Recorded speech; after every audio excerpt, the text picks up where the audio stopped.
저는 내성적인 극내향인이라 회사 생활에 어려움을 느낄 때가 많은 편이에요. 특히나 회식이라도 있는 날이면 더더욱 그런데요.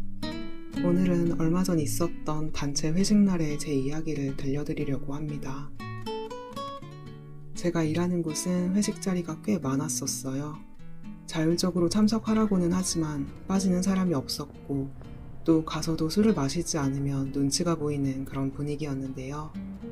다행히 코로나를 거치며 많이 줄게 돼서 요즘은 어쩌다 한번 회식이 있어요.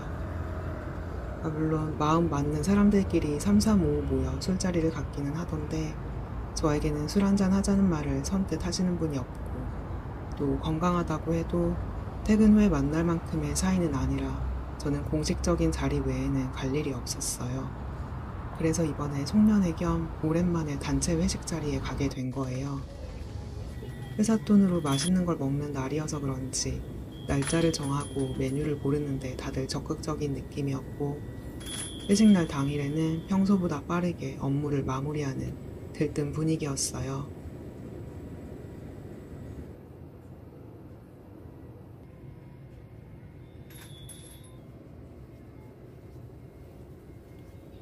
제가 다년간 회사 생활을 하고 수십 차례의 회식을 경험하며 나름의 노하우가 생긴 게 있는데요.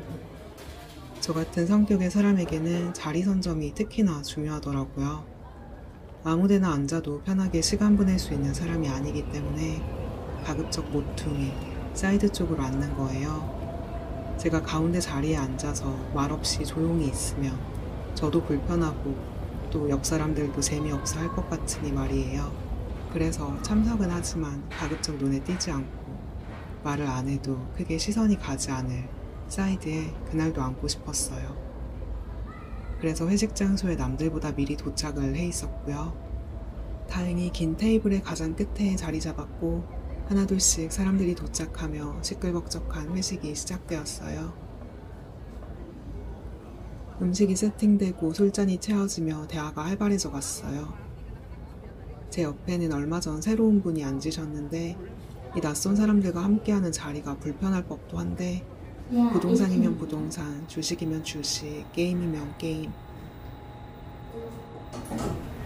어느 대화 소재이나 적극적이었고 아는 것도 많은 것 같아서 저런 분이면 회식을 기다렸을 수도 있겠다는 생각이 들더라고요.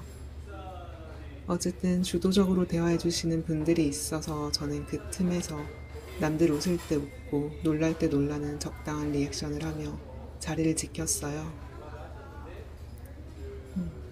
진단받기 전에는 저도 술을 마셨기 때문에 그나마 건배를 하며 어색함을 달랠 수 있었는데 이제는 술 없이 또 특별한 대화도 없이 그 시간을 보내야 해서 조금 더 불편하더라고요. 평소에도 느껴지던 활발한 사람들과 조용한 저의 텐션 차이가 사무실 밖에 나오니 또 술이 들어가니 더 크게 벌어졌고 평소라면 일을 하겠지만 이 오픈된 공간에서 저는 제 앞에 물을 홀짝홀짝 마시는 것만 반복하게 됐어요. 잠깐 얘기하셨는데 그 부분은 일단은 이 부분에 맞춰서 작성을 하셨고요. 저는 오늘 솔직히 시간이 많다면 일단 또 시간 그리고 대화가 깊어지며 다른 사람들의 뒷이야기가 시작됐어요. 타 부서 A와 B의 비밀 사내연애 이야기, 얼마 전 그만둔 C의 사생활 이야기, 휴직 중인 D에 대한 불만, 또 각자의 남편, 아내에 대한 서운함 같이 평소에 모르고 있던 여러 뒷얘기를 듣게 됐어요. 왜 제일 재밌는 얘기가 아는 사람의 모르는 이야기라고 하잖아요. 저도 그 자리에서는 솔깃해졌고 의외의 스토리도 많아서 흥미롭게 듣게 됐어요. 나만 모르고 있을 뻔했던 얘기들을 들을 수 있었고 소외되지 않았다는 생각에 좋았어요. 그렇게 몇 시간 이어지다 보니 빈병이 쌓여갔고 몇몇 분들은 기분 좋게 취해갔어요.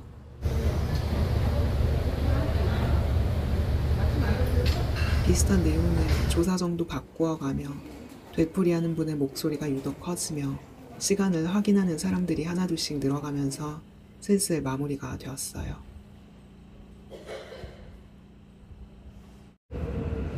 그렇게 회식이 끝났고 집 가는 방향이 달라 저는 이쪽으로 가보겠습니다 하고 돌아서서 이어폰을 꽂았어요. 그런데 혼자가 된 순간부터 기분이 조금 싱숭생숭했어요. 음식을 편하게 즐긴 것도 아니고 기분 좋게 술이 취한 것도 아니고 서먹한 사람들과 가까워진 것도 아니고 그냥 조용히 앉아서 듣고 반응하기만 해서 그런가 싶기도 했어요.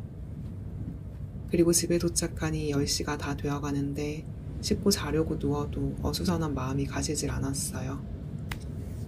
1시간 전쯤 재밌게 들었던 그 남의 이야기가 떠오르며 자극적인 음식을 먹고 소화를 시키지 못해 속이 불편한 사람처럼 마음이 평소와 달리 붕 뜬 기분이었어요. 자세한 이유는 모르겠으나 예민한 나에게는 흥미로운 가십거리도 자극이 되는 건가 나 참 특이하다 생각하며 기분 전환 겸 뭐라도 봐야겠다 싶어 유튜브를 틀게 됐어요. 그런데 평소에 재미있게 보는 여행 유튜버 채널인데 그날따라 집중도 안 되고 재미도 없어 그냥 꺼버렸어요. 그리고 다시 일어나 오늘 일을 일기로 썼고 지금 이렇게 나레이션을 하고 있어요.